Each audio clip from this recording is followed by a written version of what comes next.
Today I'll be opening up a Star Trek Innerspace series Stargazer playset. This is where I think the Innerspace series really starts to get fun because they start to grab ships that are not 100% core to the Star Trek series. They're not really deep cuts per se, but something that you don't normally see made into toys. The Stargazer is a ship that's appeared on 2 episodes and was only really focused on in 1. And it's got a very iconic look. Everybody loves the lore of it being Captain Picard's first ship, but it's just not really what you think of as a toy, and yet we still get attention here. This is a very mangled box card. I have my razor blade here to open it up, but I'm really not going to need to because it's already starting to separate along the bubble. We're not going to give it that much more time here. But it does give a little demonstration of what the set can do. You'll see here a nice little display of the ship itself. Got about a quarter open, and flip it over here.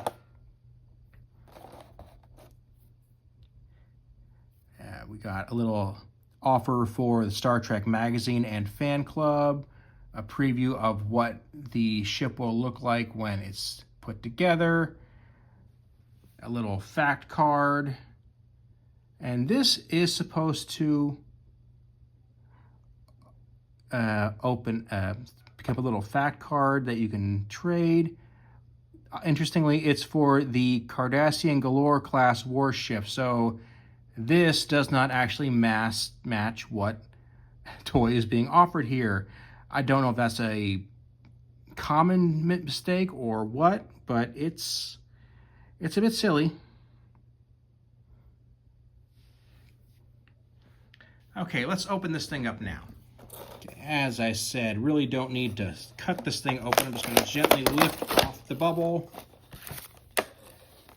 Okay, looking at the card here, yeah, on the front of it, it actually does say the Stargazer, so for it to have the wrong information on the back, that's a miss, but okay. Anybody who buys this thing is going to know the difference between a Federation starship and a Cardassian Galore class cruiser. So it's dumb, but no harm.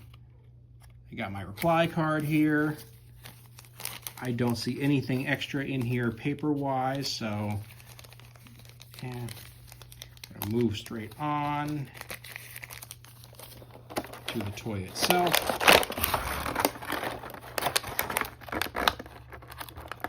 These are interesting choices for action figures. First of all,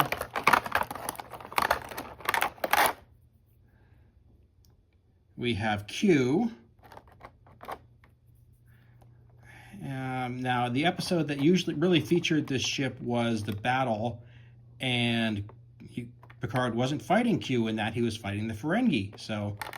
But Q is always a nemesis for Picard, so this is not a bad choice. It's just a bad choice in relation to the Stargazer. Now, if you're a fan of the Picard show, it actually makes a little bit more sense then. And we have Picard here. That makes sense, although I have 2 problems with this figure.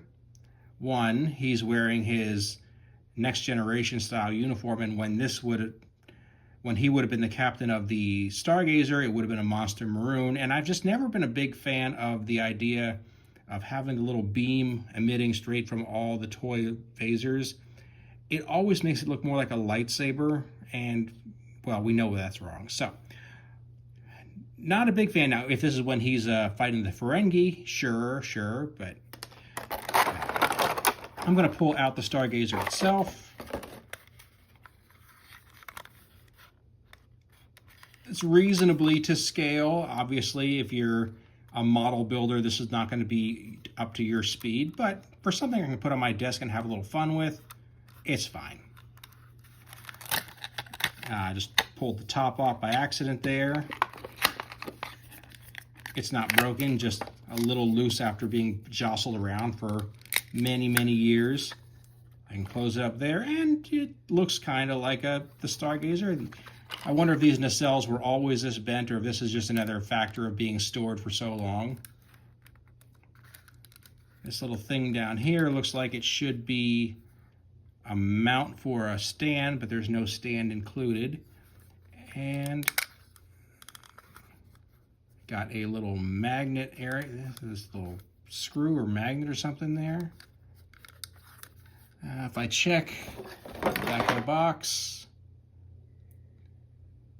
pivot down support stand to place your Starship on display. Okay, so this is a magnetic stand for a magnetic display, and I don't have a stand in here, so maybe I'm missing a stand. I don't think it would have slipped out of the box or something. Okay. Well, let's not worry about that. We can open up the interior of the bridge, and if I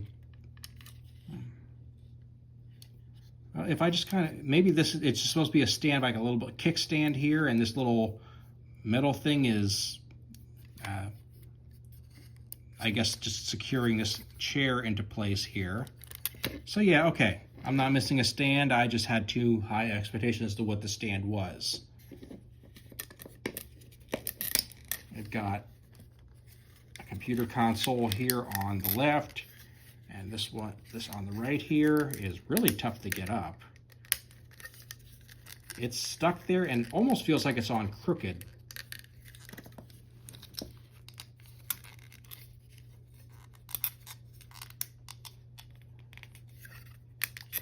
Maybe I can give it a little bit of a wedge with my razor blade here, just try to get under there. And yeah,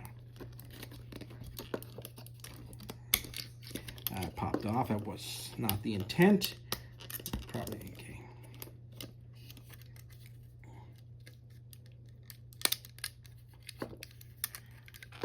Okay, so this again is a computer panel. This is just the railing. That's all it is. So yeah, if you look at starships, they usually have some sort of railing going around the edge of the bridge there, just something the crew can topple over when they get hit by something. Not actually seen that being offered as a selling point on a toy, but I think they were really desperate for a way to make this particular ship seem a little bit more exciting. And for fans, honestly, it's probably exciting just to have the toy. I don't really think that anybody's worried about, how many lasers it can shoot, or, Now, if you had like a little Ferengi mind control device over here, that might be a little different. But we can just plop Ricard in here in the captain's seat. And then where does Q go? Well, kind of wherever he wants, really.